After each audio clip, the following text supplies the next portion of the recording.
Mari kita lihat apa yang dilakukan gadis ini. Itu benar, dia menggunakan tangannya untuk membuka mulut mayat. Lalu mengambil alat-alat yang sudah disiapkan. Mungkinkah dia ingin mencabut gigi berlubang untuk mayat ini? Dia menggunakan penjepit terus-menerus menyodok mulut mayat ini. Tidak lama kemudian, sesuatu dikeluarkan dari tubuhnya. Gadis itu menatap sebentar. Kemudian tiba-tiba ditemukan itu adalah sepotong kecil emas. Gadis itu terus membuka kotak mayat lain. Dia mengeluarkan tubuh untuk memeriksa dan menemukan sepotong emas lainnya. Maka yang ketiga dan keempat masih memberikan hasil yang sama. Ini juga tidak buruk untuk melakukan pekerjaan ini.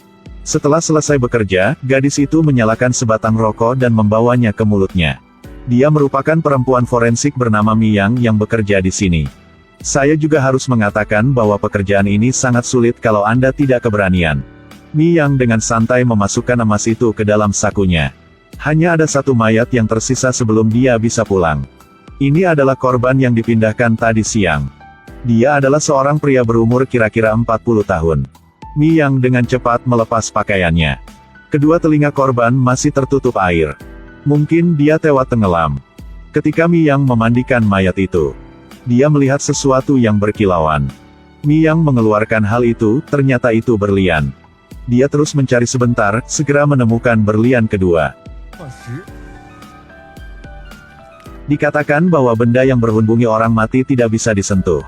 Tapi Miyang tidak peduli sama sekali. Dia membuka mulut mayat, menggunakan penjepit untuk mencabut gigi emas di mulutnya.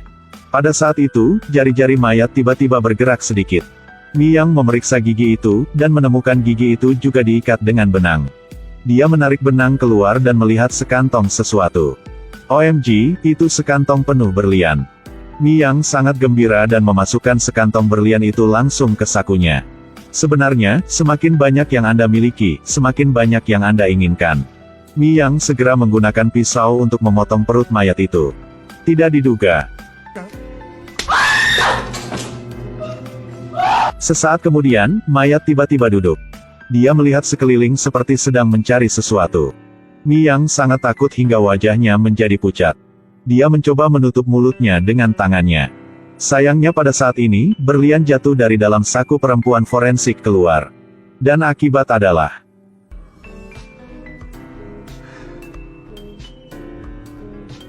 Ini milikku.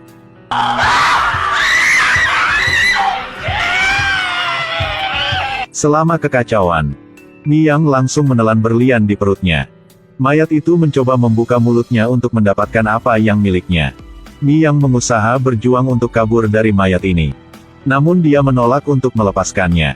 Untungnya Miyang merangkak ke depan, meraih pisau bedah dan berbalik untuk melikamnya.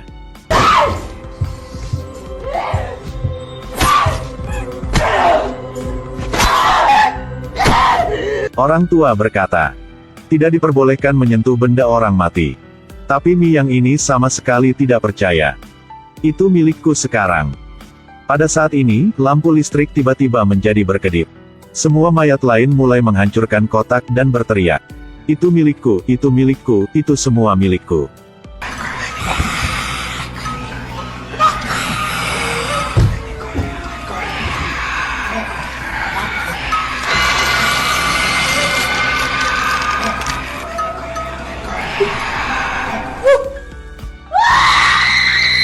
Tangisan tanpa suara Miyang menarik perhatian rekan. Dia mengambil senter dan perlahan berjalan ke arah area operasi. Dan gunakan nada lembut untuk memanggil nama rekan kerja. Miyang ah. Tiba-tiba, dia menyadari bahwa dia menginjak sesuatu. Oh itu berlian. Dia segera memasukkannya ke dalam sakunya dan melanjutkan pencarian. Hasilnya menemukan pil lain. Tapi ketika pria forensik mengangkat kepalanya, ditemukan mayat masih berbaring di posisi lama. Kalau gitu dari mana suara itu? Pria forensik takut mati. Itu Miyang. Dia perlahan bergerak maju.